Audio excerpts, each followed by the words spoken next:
Welcome to Cooking with Rorius. Hey guys, Rorius here. Welcome back to Cooking with Rorius. Today we have a very special cook for you guys to enjoy. I've got all the ingredients already out here, just waiting to be assorted, assembled, that's the word, together. We are gonna make a Black Forest cake in the style a la Portal. The famous cake that Gladys is always talking about in Portal.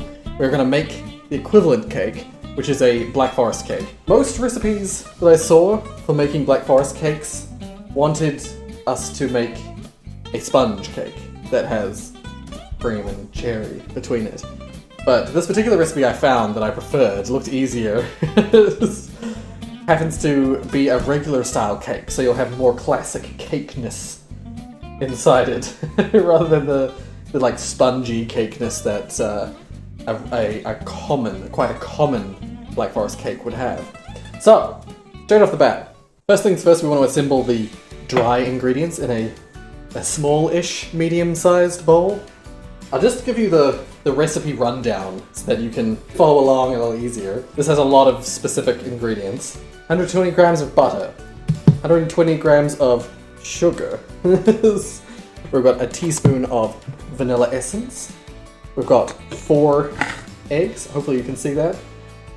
70 grams of ground almonds.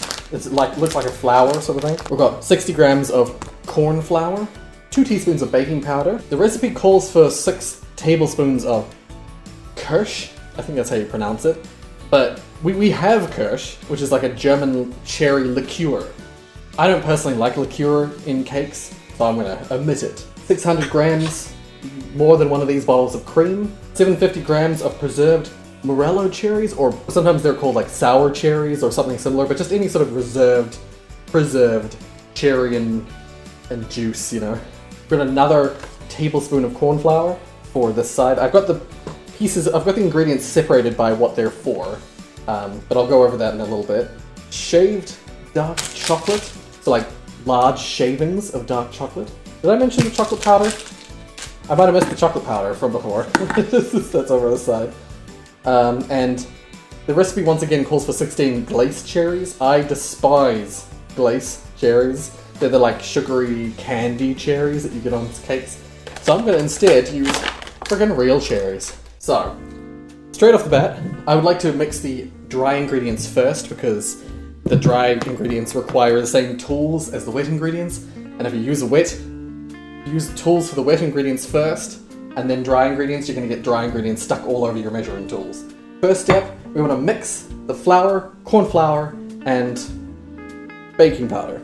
Oh, that's right, this particular recipe requires measurements of like everything. So, got my handy dandy measuring scale here. I just use a small cup to measure on. The way you usually use a scale is you have your scale set up with the thing already on it. Hopefully you probably already know this. You have your bowl on it and you hit your on zero button so that it thinks that that is 0 with the cup already on it. Then we grab our cups, whatever measuring cups you want to use, and you've got to get as close to 60 grams of flour as possible. Oopsies. Made a bit of a mess. That's almost 60. Alright, there we go. It doesn't matter if you're a little bit off, like most of the time recipes are designed with, you know, real life people in mind.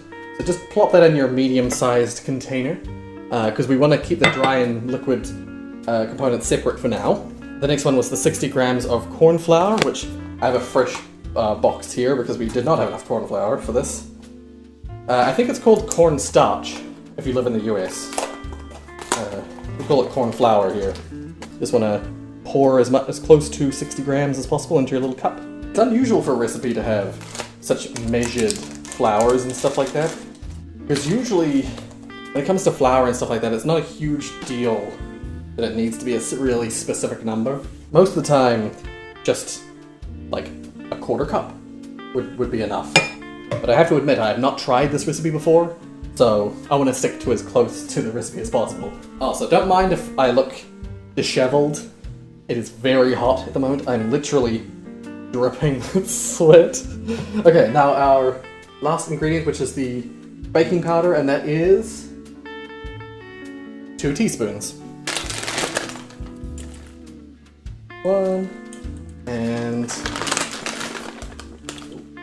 2. I also feel I should mention, I have almost the exact same setup that I had last time. The only difference is I have my Yeti mic on the bench here. So hopefully my audio sounds a little bit better. As long as you give it a bit of a mix, and you can tell that there's not huge lumps in there, you'll be fine. The higher grade of flour you use, the better. We tend to use what's called high-grade flour, so you don't usually get lumps in high-grade flour. As long as you mix the ingredients together and you don't see any visible, like, large lumps, you'll be fine. So we've got our mixed dry stuff. I'm just going to leave that to the side for now. Now we get to the fun stuff. I say fun. The more tiring, but also fun stuff to mix together. We've got our butter, which shouldn't have already started melting from the time that I started recording, but it is hot. So, scale out again. We want our scale to be, I'll use this bowl that I handily put to the side here as my new bowl. Put that on 0, and we want 120 grams of this one. So I'm just gonna cut a big old chunk.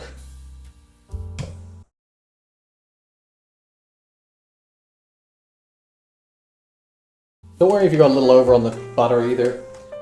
Typically when you're creaming your butter and your sugar, a little bit of butter sometimes goes missing. Put the butter straight in your big old mixing bowl thingy. Oh, and we also I need to measure other things. We need to measure out 120 grams, so the same again, of sugar. So again, I'll just bring out this little bowl. On 0. You could just on 0 your bowl dish. Either way is fine. Once again, 120 grams, so I'm just going to pour until it says it. 120 grams is about... Actually, is that the American? That actually might be the American. That's why the measures are all off. These are American measurements. Funny. So this recipe was made by a New Zealand company, but clearly they're using the American measurements, because I just realized the British and New Zealand and Australian cup is 250 grams, whereas the American cup is 240 grams. So when you divide those up, 250 goes to 125, but 240 goes to 120. So 120 grams butter, 120 grams sugar, that's a half cup in American cups. No wonder the measurements are so specific in this recipe. Ah, that company, they're frauds. They're not a New Zealand, this is a New Zealand recipe. Alright, so to cream the butter, what we gotta do is we gotta get like a wooden spoon, or a regular spoon will be fine, but usually you use one. And you basically just gotta push the butter and sugar around until they're no longer two separate entities. You basically just gotta do this, force them together until you've got a sort of a fluffy butter-sugar mix. We did this with the butter and sugar for the banana cake, didn't we? I forgot. I was like, this sounds familiar. I remember not being able to describe what the mix is like other than a butter and sugar mix last time. I think the energy is different in this video. Last time I was rushing around trying to get stuff done quickly, and I remember because I made that joke about I'm Russian,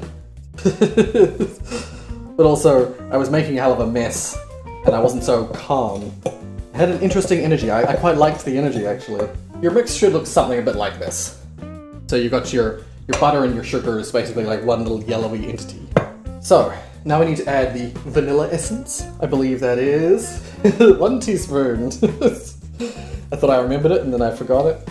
Vanilla essence has a mild alcohol in it, but it is so low in content that it should be safe for anyone to drink. Wait, sorry, not to drink. Don't drink vanilla essence straight, it's very strong. But to eat anything with vanilla essence in it should be perfectly safe. I think for this part you just loosely mix it in. It's not really super important that you get it all fully mixed into the butter, because the next step is we're going to mix in the eggs.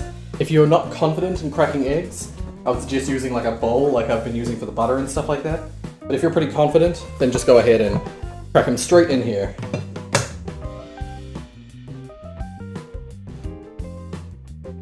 Only thing I should mention is that the recipe does say to mix in each egg individually.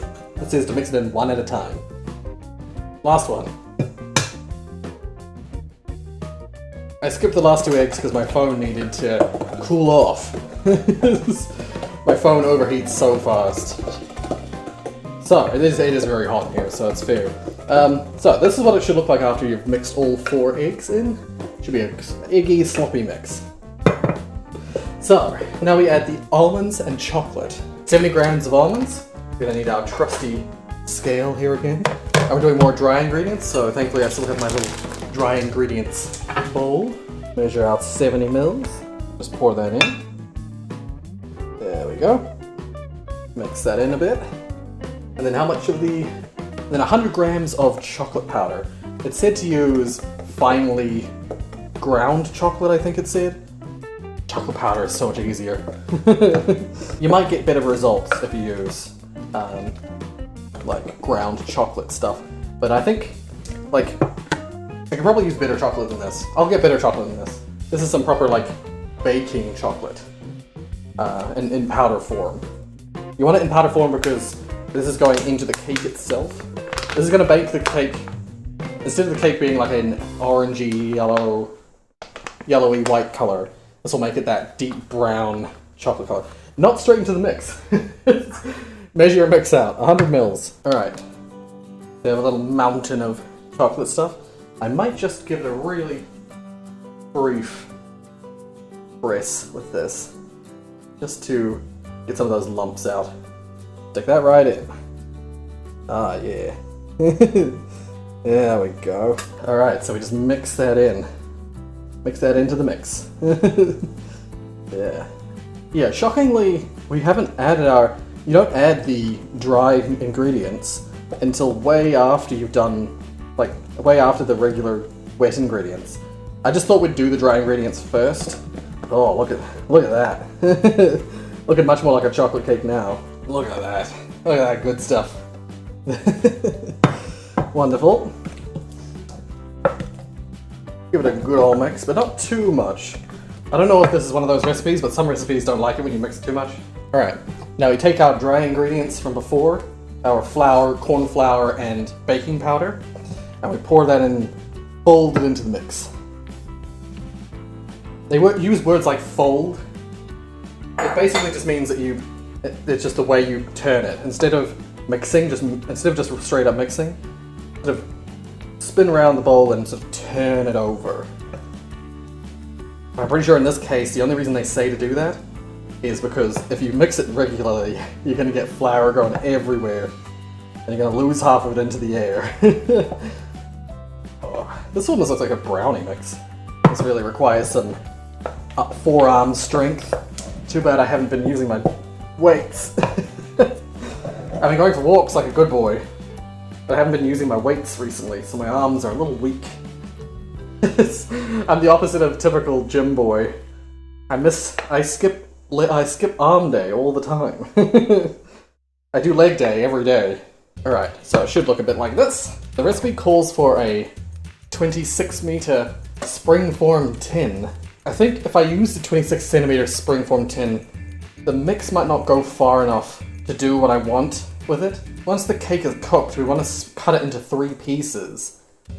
Like, cut it twice, so that we have 3 separate pieces of cake that way along. The portal cake and typical Black Forest cakes you see are a little taller.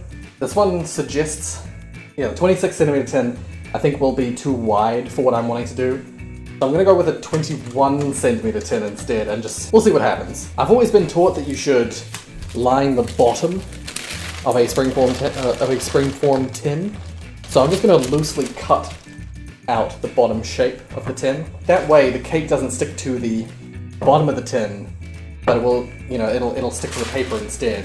And then the edges, the reason these tins are great is that you can unbuckle this little buckle, and that it makes the diameter of the tin wider, which makes it spread and split off all the cake.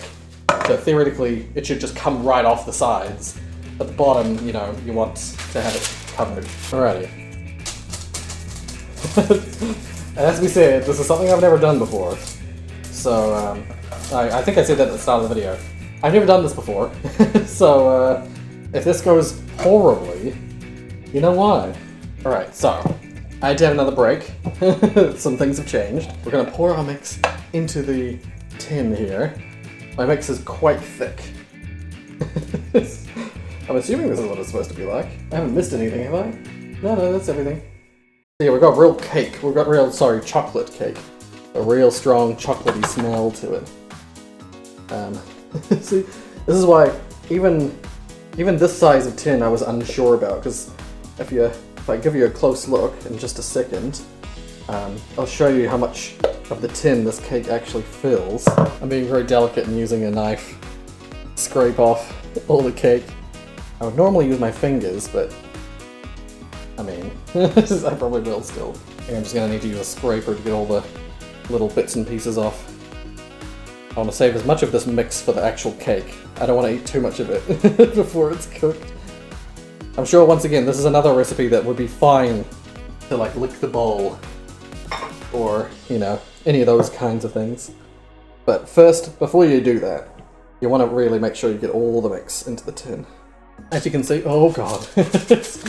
As you can sort of see, the cake is still very much in the middle. I'm going to want to flatten that out. Try not to move the paper too much. You want to keep the paper, you know, centered at the bottom of the tin. As with any cake, this will fill and rise, you know. I just like to spread it out a bit so that it's a little bit more even, and hopefully will cook a little bit more evenly. There's only so much perfecting you can do on something like this. So, I totally forgot to tell you guys to preheat the oven, so I'm telling you now, preheat your oven. On fan bake at 180 degrees Celsius. I don't know what that is in Fahrenheit, probably 300 something, but 180 degrees Celsius. While we're waiting for that to heat up, because I stupidly waited until now, next is the mixture that goes in between. I'm just going to be doing the cherry part for now, because we're going to need to wait for the cake to cool after it's cooked. You need to leave it for 2 hours after it's cooked to cool right down. So I'm going to be filming that part of the video tomorrow. But today, we can prepare the cherry mix. And that's what the rest of these ingredients are for. First up, I got myself a pot, because we're going to need to do some cooking. And I'm going to go get a sieve, strainer, sieve, whatever. It's one of these things that gets all your liquids out of something. We're going to need to strain, or drain, I should say, the cherry mix. I need that to be exactly 750, so I'm also going to have to weigh that first. In fact, actually, cheat sheet. Get our scales. On zero it with our sieve and our pot already here. The reason I'm using a pot, sorry, I didn't explain. The reason I'm using a pot is that we want to keep the liquid. We want to keep the liquid that the cherries are in, but we want to separate the cherries in the liquid. This jar is 680 grams, so if I empty this, it should be 680 on the measure thing here, on the scale.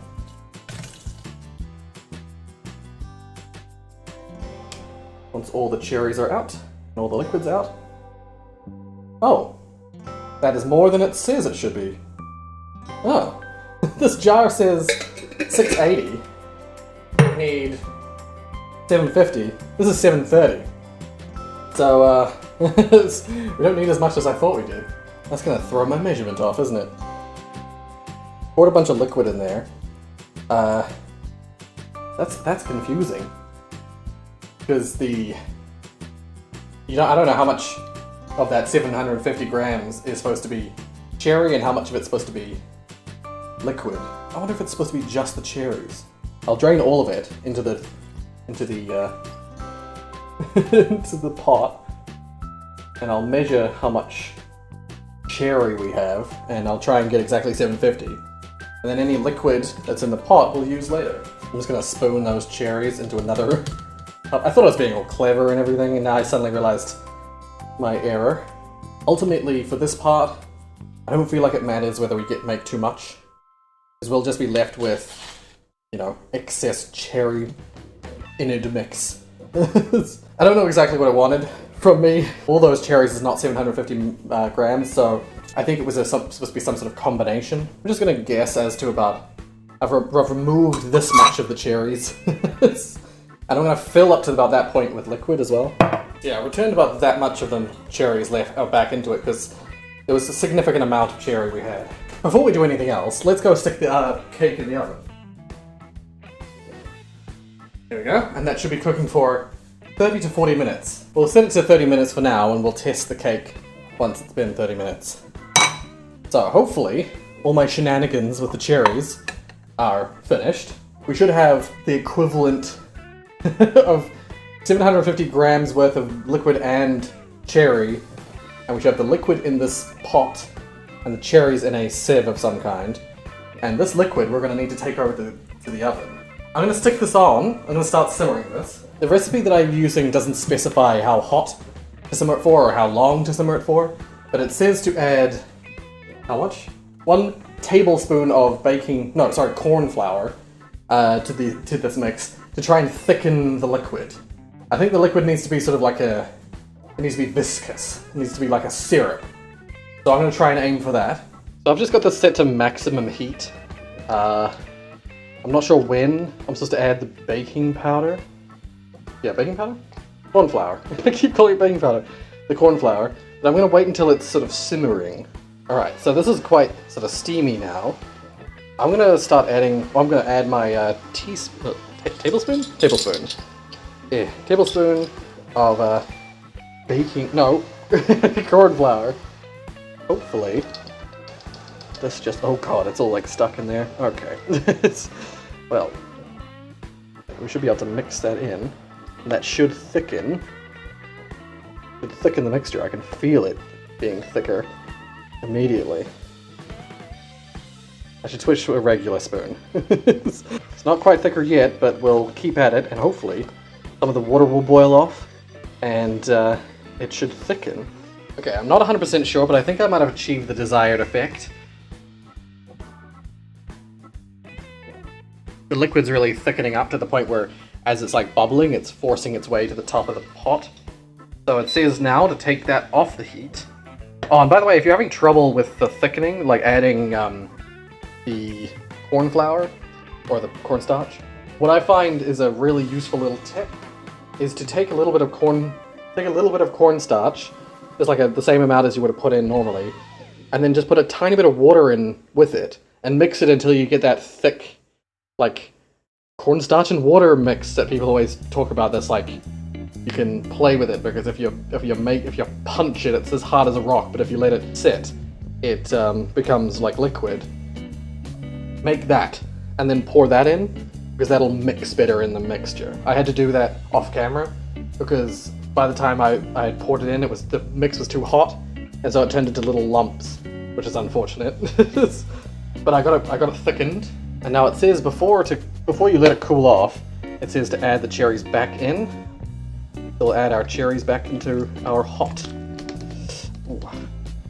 syrupy mix.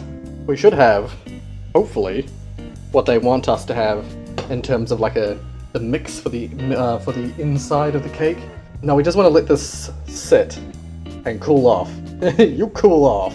All things going well, this should be our syrup mix. We're just going to let that cool off, and I'll return to you once our cake is done. But only for a minute, because we're going to leave the cake for 2 hours, and then once those 2 hours are up, it's going to be tomorrow. Tomorrow I will return to you, and we will assemble the cake, which will require our chocolate, our cream, because we're going to mix a bunch of cream, because this cake is covered in it, and the garnishing cherries on the top. To Portal.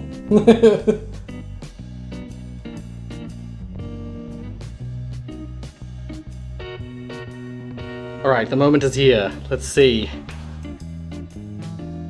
Please don't fog up the screen. Ooh.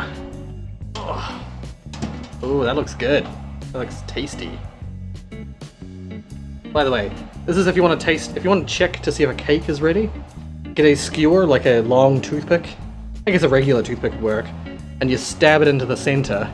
If it comes out clean, can't really focus on it. Comes out clean, like you don't see any lumps of cake on it. You're good to go. This baby is done. Now we can take this out. Ugh.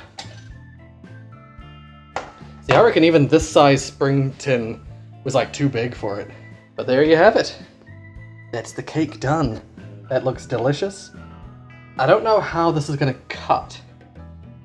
I'm a little concerned for tomorrow, because now we're gonna let this cool for 2 hours.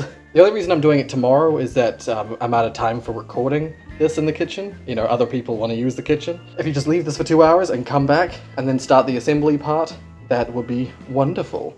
I'll see you guys in the next stage. We're back. So, it has been pretty much 24 hours, as you can probably tell if you see the clock in the background. The cake is out and it's nice and cool to the touch. Because the way the cake came out, we didn't actually really need the springform tin. It basically was only on the base anyway. So let's just get that cake out. Nice and firm. So, we're gonna need a ton of cream. This next part is gonna require some finesse. This is the part that's gonna be very fanciful and the most difficult part to do. I'm starting off with the fact that for the cream we're going to need a piping bag and ideally a piping spout. We actually have a piping bag in a cupboard over there, over the other side of the kitchen, but the bag itself is kind of scummy and gross, so if I thought ahead of time I could have cleaned it, but I thought instead I'll just improvise my own one, because most people probably don't have a piping bag, so it'd be nicer if I did like a little demonstration of how you can make one. If you have any kind of like Ziploc bag, like this is just one of those bags you can just like zip it closed, just a plastic bag, or ones that you can just like, where you just seal it by holding it, like those seal bags, what are they called? Well, you know what I'm talking about. Any kind of bag like that, doesn't need to be this big, but we're going to need a fair bit of cream that we put inside this bag. So, you know, ideally a decent-ish size bag. And what we want to do is we want to cut just big enough. If you have one of these piping tips, then great. If you don't have one, cut a very small tip off the end of the very corner of one of these bags. That way you can control the flow of cream as you squeeze the bag. Thankfully I have one of these little tips. I found one of these tips after rummaging through a drawer over there. So what I want to do, if you have one of these tips, you're going to cut it to approximately the size of the tip section of the piping tip, and then hopefully it'll sit on this edge here and you won't get cream coming through the edges of the bag. Let's test it.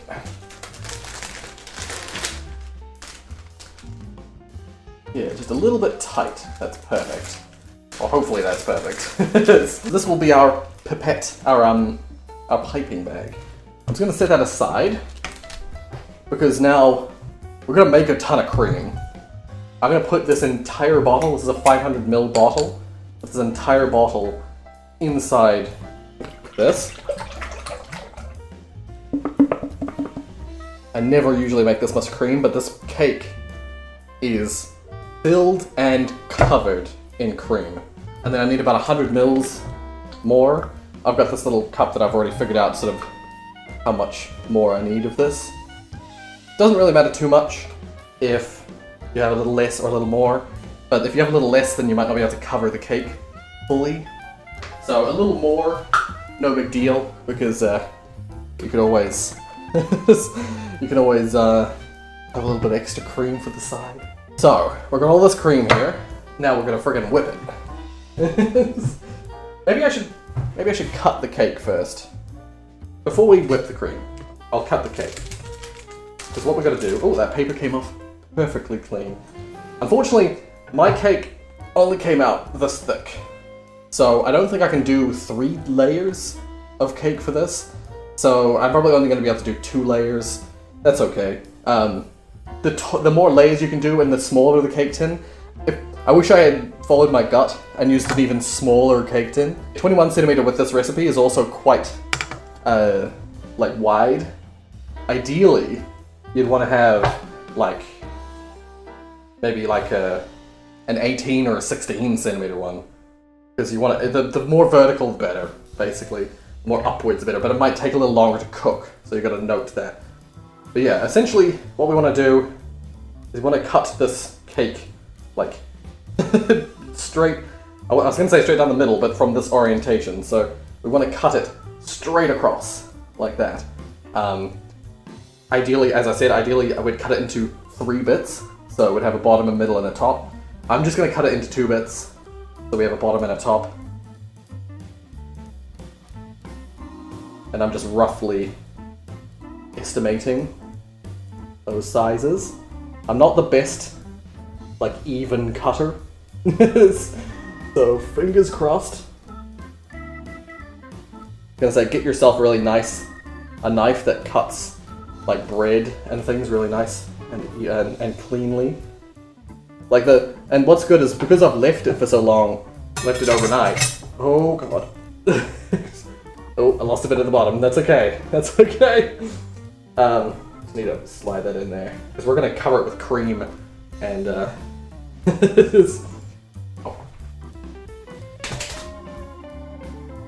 cream and cherry. So yeah, cut it either in half or into 3 if you're good enough. If your cake is deep enough or tall enough to do so. And then what I want to do actually straight away, I just got myself a cake display. Just gonna be fancy with my cake display. And we're gonna position this cake on the display so that I can easily cream it. There we go. So yeah, if you a little bit splits off like mine did, just position it back into place. We'll fix it in post. We'll fix it with cream and with cherry. So before we go any further though, we want to make that cream. That's icing sugar. I always like to check to make sure it's not corn flour or something similar. We have a clever little electric blender. It's electric blender, but it has like an attachment, a whisk attachment. If you don't have something like this, you can just any kind of automated whisker type thing. If you're gonna do it manually by hand, it'll take a long time. It's a lot of effort to whisk cream with just a whisk. But if you have something like this, something where you can automate the whisking or mixing, it'll speed this process up a lot. Icing sugar or confectioner's sugar or any powdered sugar, whatever you want to call it. This is mainly just for flavor. It's not necessary. You can make cream without any sweetening, but adding a bit of sugar to your cream, it's not on the recipe. Adding a little bit of sugar to your cream makes it so much nicer. For this amount of cream, I'll probably end up putting like a couple of good like regular spoonfuls. But that comes a little later. Let's just start mixing.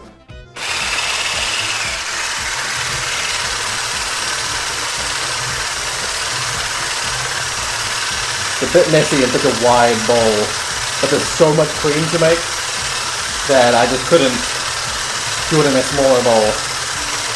As your cream starts to thicken, once it gets a little bit thicker, that's when you want to add your icing sugar so that you can mix it in but not affect the creaming process too much. You don't want to go too far because otherwise you end up with butter rather than cream. It's getting pretty close, just a little bit too runny. I'll do a little more. Alrighty. So when you take your whisk out, you should not be able to take too much out and it should stay, put. It should be relatively thick and keep its form. So we have a mountain of cream here because we're gonna need it for the cake. My cake probably won't use as much because I'm only going to do 2 layers. If you're doing the full 3, you'll probably need all this cream. I'm going to make sure to make my middle layer pretty thick though, because as we've discovered, I'm only going to be able to be doing 2 layers. First things first, we want to set some aside. How am I going to do this? I'm going to grab a great big spoon. Great big old spoon. and put some aside, probably just like a big spoonful like this, in our piping bag. Maybe a little more than that. I'll put a little more. We want to just keep some aside because we're going to be using it at the very end of this process. For the little rosettes on the top of the rosettes are like a little rose-shaped, flowery looking decoration on the top. That's where the little cherries sit. So we want to keep some of that cream for the end. For now, we want to start putting the cherry mix on here. When I was cooking the cherries, I got the liquid a lot thicker than it was, but my liquid is my juice is still quite runny. So because I'm having, you know, only a couple layers, and some of this layer is a little thin, you know, it's a little bit narrow on some sides, I'm going to mostly use cherry and not a whole lot of the liquid. I think the liquid will make the cake taste more cherry-like. It's pretty chocolatey already, and I quite like chocolate flavor. So I'm going to mostly just stick to... The cherries that we have here are coated in liquid, so they'll still ooze into the cake and make it moist and cherry-like. But I'm just going to mostly drain them and just put a layer of cherry, basically, on my cake. That's how I'm going to approach this. Put a layer... Oopsies. Oh god. Try not to... If you've got it on a nice, neat serving dish already, try not to put too many of the cherries straight onto the glass.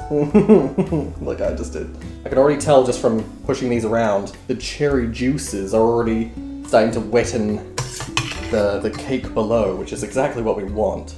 We want to infuse the lower layers in cherry goo. Something I'll also say is that if you were going to use the kirsch, if you're going to use the liqueur, you would layer that liqueur on probably before you do the cherries, but if you do it after the cherries, that's probably fine too.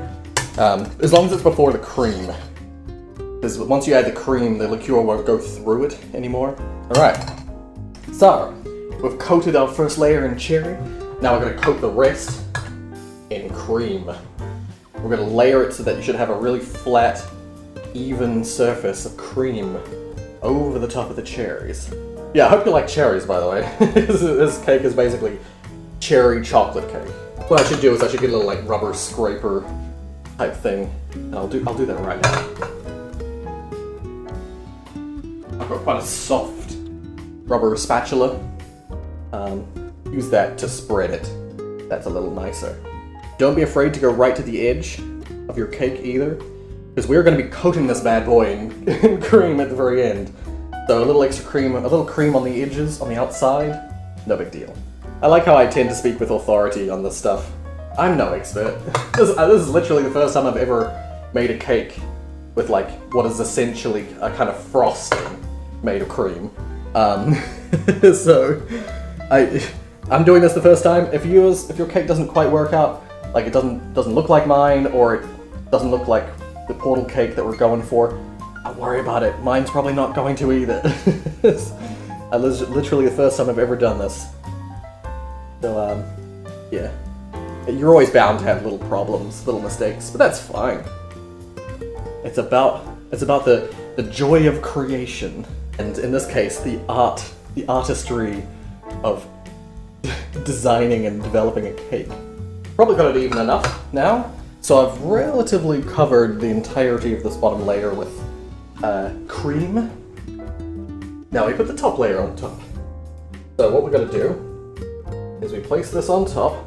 I think we're going to place it this way, orienting. Yeah, we got a little bit there that broke off as well. That's fine. We'll cover it in cream. Press down very lightly, just to smoothen out and press that nice and firm against the cream there. And then repeat that step. Oh no, repeat it if you've got another layer. For me, because this is the top of the cake, we don't put any more cherry on it. All the cherry for this cake is going to be inside that middle part. So, what's the next step? I think we just cover it in cream, don't we? This is the step where we basically go nuts. Yeah, repeat the previous step if you've got another layer. Otherwise, if you're like me and you've only got a couple of layers, start pouring the cream on. Basically, we can use all the remaining cream that we have in our pot of cream. And we're going to completely coat this bad boy in creamy goodness. Alright. Coat it like that, yeah. Yeah, boy. And along the sides as well, we want to coat the edges. We want the entire cake to become enveloped in cream. So you don't want to even be able to see, you don't want to be able to see the layers, you want to just have cream right to the edge. Normally professional cake makers, or you know, even just people who are good at cake making, you wouldn't put it on this tray initially, but I thought to myself, if I don't put it on this tray, and I just have it on something else and I plan to move it onto a tray, probably not going to happen, or it's probably going to be a disaster, so I thought, if I do it on this platform, then I don't need to move it. Once it's done, that's when it's going to be, that's the location in which it's going to be cut. So yeah. Alright, that's looking pretty good. it's like, you know, that's not necessarily the most even.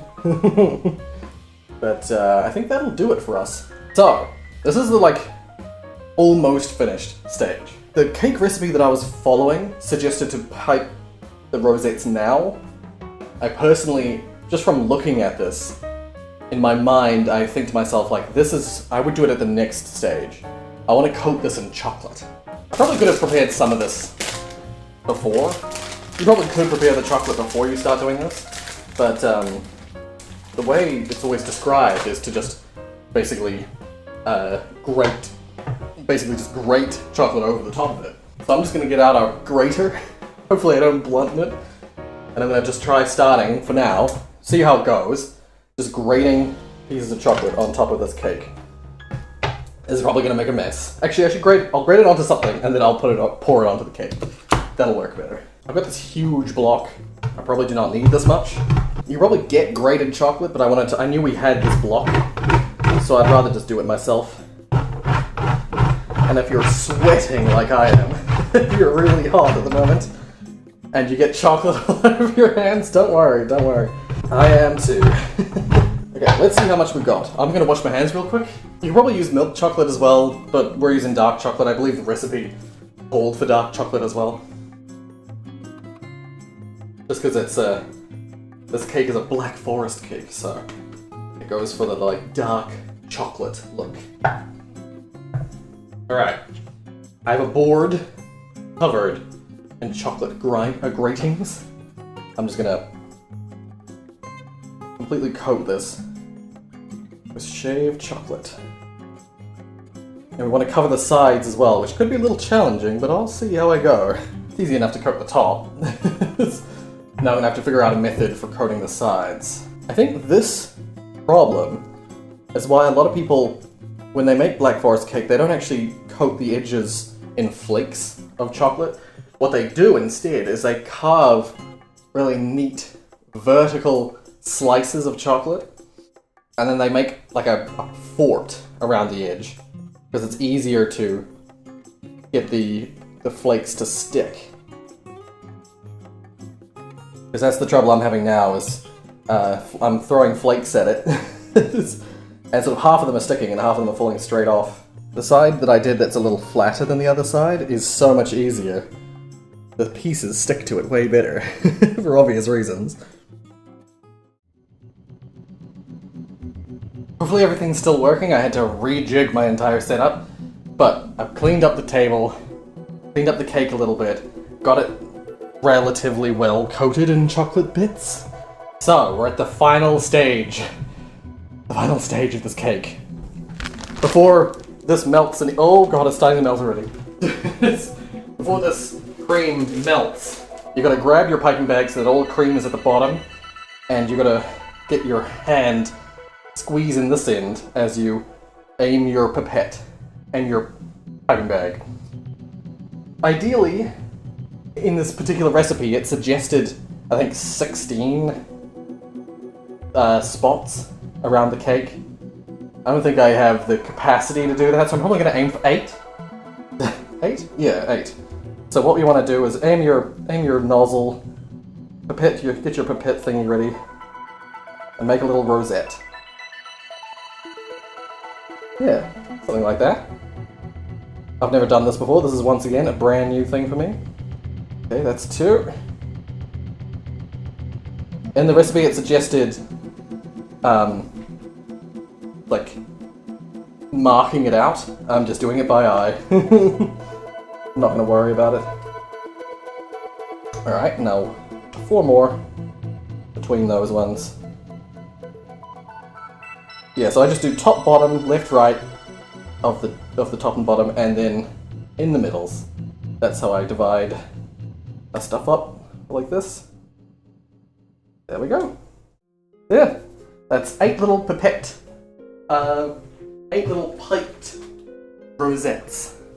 So, now we need the cherries. The recipe calls for glazed cherries. If you like glazed cherries, they're easy, you just pop them straight on. You could probably also use like a type of candy. In the game, they're perfect little circles. So you could probably use like a Jaffa, if you know what a Jaffa is. I'll put a picture of it on the screen. Something that's red and circular. I'm going to go for real cherries, so this won't look quite as accurate. Only thing with using real cherries is you need a cherry pipper. Or a stone remover, whatever you want to call it. So I need to, or pitter, I think it's pitter is the name. So I'm just going to grab a little bowl to put the things in. So if you have one of these, with a cherry like de-stone thing, you basically got to line your cherry up and then poke. The pit is removed and you've got a nice cherry with a hole in it. Hopefully you can see that.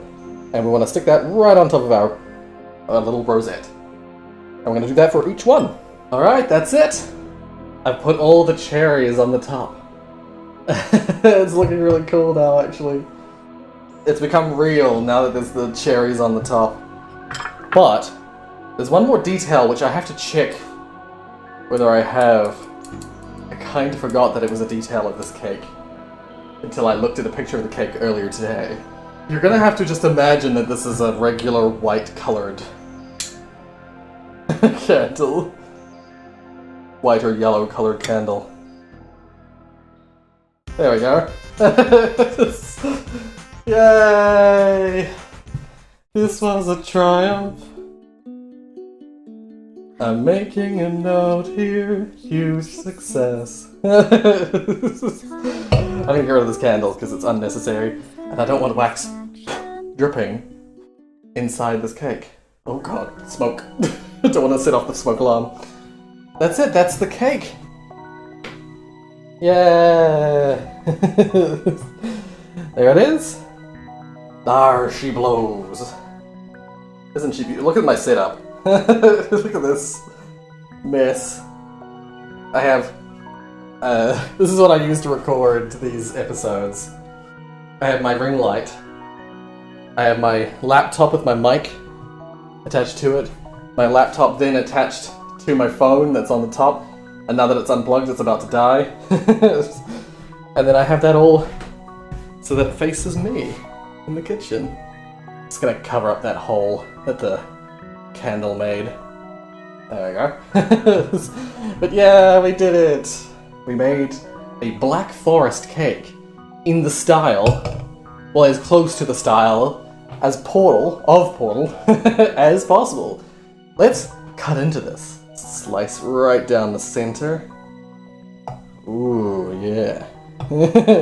Get yourself a nice cake palette knife thingy. Slide it under and, beautiful. She's a beauty. Look at that, juice just drizzling down the side. And look at that. Ah, nice. Well, I'm gonna give you guys a close-up of this, but to do that I gotta get back to my desk. I'll get you a good old close-up, and I'll give this bad boy a try. Alright, the moment of truth. So yeah, this is the close-up that I would give you. It's, you got your... oh god, I can't see backwards. You got your cherry layer, your cream layer, and I've just got the 2 cake layers. If you had done this the triple layer way, you'd have another cream cherry layer about here, and then another cake layer here, and then it would be like about this tall. I imagine. Let's give this a taste. Let's try and get some try and get a good cross section. Oh god. Try and get a little bit of everything.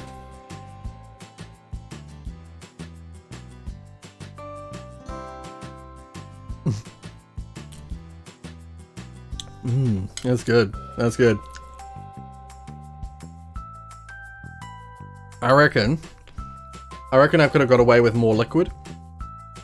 I was constantly being warned by my mother that last time she tried to make a Black Forest cake, it was too liquidy. I think I could have got away with more liquid. Because I think this cake, this chocolate cake, it's like designed to have the cherry juice poured on it. It's good though. It's good. Yeah, the cake part is very chocolatey, and then you got the cherry on the middle.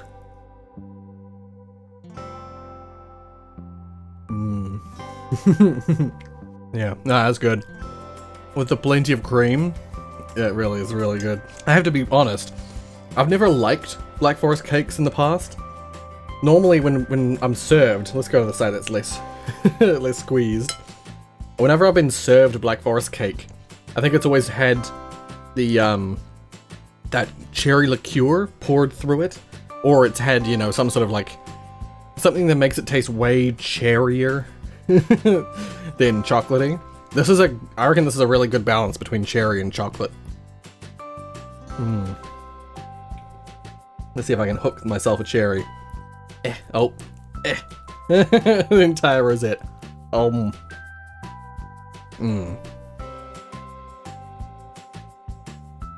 Another thing, I use the preserved cherries because that's what it said to do, and that's probably the easier way to do it. This would taste awesome with real cherries, with fresh cherries on the bottom layer. It would taste awesome. Real cherry is so much better than preserved or glaze or any other kind. Let's get another big old mouthful. Oh god. Very crumbly, because it's a regular, like, gâteau. Well, I'm gonna be enjoying myself for the next couple of days.